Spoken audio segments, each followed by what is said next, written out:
तशद्दुद के मामले में दिल्ली हाई कोर्ट ने एक अहम बात कही। तशद्दुद मामले में उमर खालिद और शर्जील इमाम समेत कई दीगर मुलजिमीन हैं। इन पर यूएपीए के तहत मुकदमा दर्ज है। इस वजह से लंबे वक्त से ये जेल में कैद है।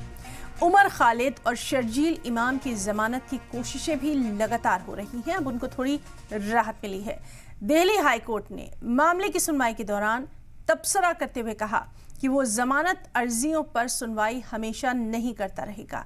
हाई कोर्ट के जज जस्टिस नवीन चौला और शैलेंद्र कौर की बेंच ने दिल्ली पुलिस के वकील से कहा कि ये खत्म होना चाहिए, ये यूं नहीं चलता रह सकता, अब इसे खत्म करना होगा। दिल्ली पुलिस ने इस मामले में सबूत पेश करने के लिए मजीद वक्त की मांग की थी।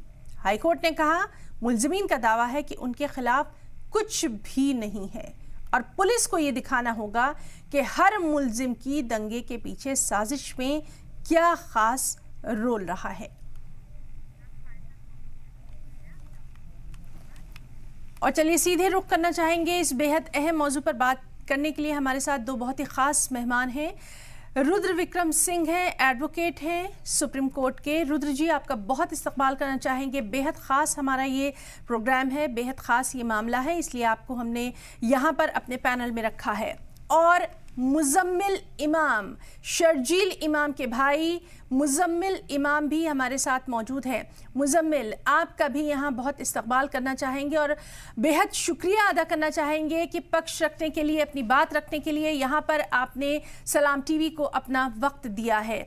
सबसे पहले रुद्र विक्रम सिंह जी, आपका रुख करना चाहेंगे और आपसे ये समझने की कोशिश करेंगे टेक्निकली इस मामले को किस तरह से देखा जाए। एक सख्त तबसरा कोर्ट की तरफ से आया है।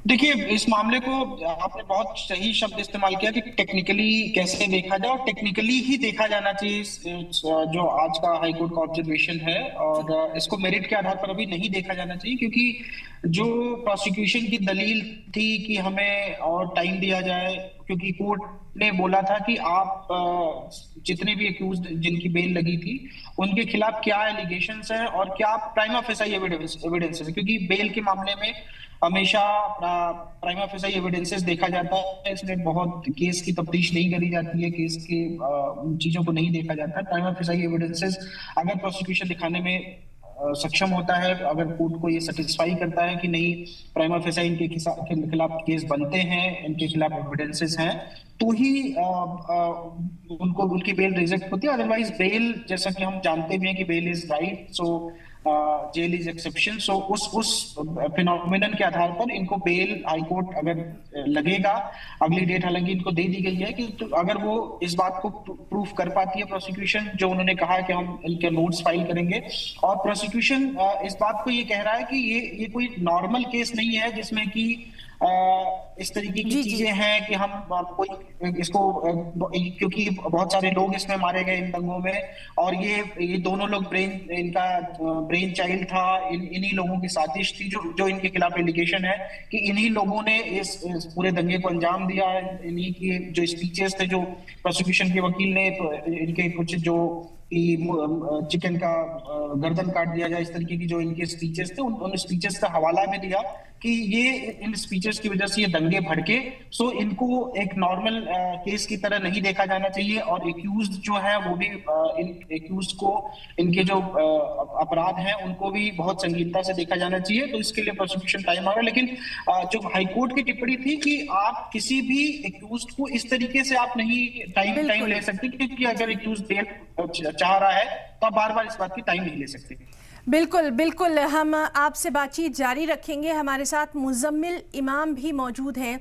मुजम्मिल, आपका बहुत हम इस्तकबाल करना चाहेंगे, और जिस तरह से इस केस की लगातार शुरुआत से ही आप भी इस केस को देख रहे हैं, आज जो तबसरा आया है, पहला रिएक्शन, फर्स्ट रद्द-ए-अमल आपका ज़रूर मुजम्मिल हम अपने नाज़रीन तक पहुँचाना चाहेंगे। जी बहुत बहुत शुक्रिया। जी एक्चुअली जो मैम ये केस है जिस बेल के मुताल्लिक आज जज साहब ने, जस्टिस नवीन चावला और शैलेंद्र कौर की बेंच ने जो टिप्पणी दी है कि हम एंडलेसली नहीं सुन सकते किसी केस को, वो क्योंकि मैम हमने इस पर्टिकुलर केस में जो बेल फाइल की थी वो 22 अप्रैल 2022 को हमने अप्रोक्स फाइल की थी। लगभग अप्रोक्स 2.5 साल से ऊपर हो चुके इस पर्टिकुलर केस में बेल फाइल किए हुए। उसके बाद इससे 70 तारीख लग चुकी है और 7 बेंच बदले जा चुके हैं, लेकिन अभी तक इस बेल की सुनवाई कंप्लीट नहीं हो पाई।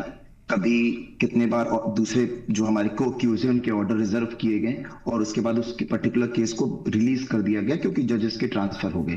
तो इन्हीं सब चीजों को देखते हुए जस्टिस नवीन चावला और जस्टिस शैलेंद्र कौर की बेंच ने जब इन चीजों को नोटिस किया और देखा कि जो प्रोसिक्यूशन है वो बेवजह टाइम ले रहा है और दोबारा बस चार्जशीट के चीजों को कंटिन्यूटी में पढ़ रहा है, जो कि एक ट्रायल का मौजू है। और बेल के वक्त, जैसा कि सुप्रीम कोर्ट लगातार कहता रहा है कि bail is rule and jail is exception, और इवन कह सकते हैं कि जस्टिस डिले ना हो किसी को लेकर के, और आर्टिकल 21 के अंतर्गत जिसके साथ भी जो राइट है, अधिकार, उनको फुलफिल किया जाए और बेल दिया जाए लोगों को एज पर लॉ। तो उन चीजों को हमेशा डिनाई किया जा रहा है मैम।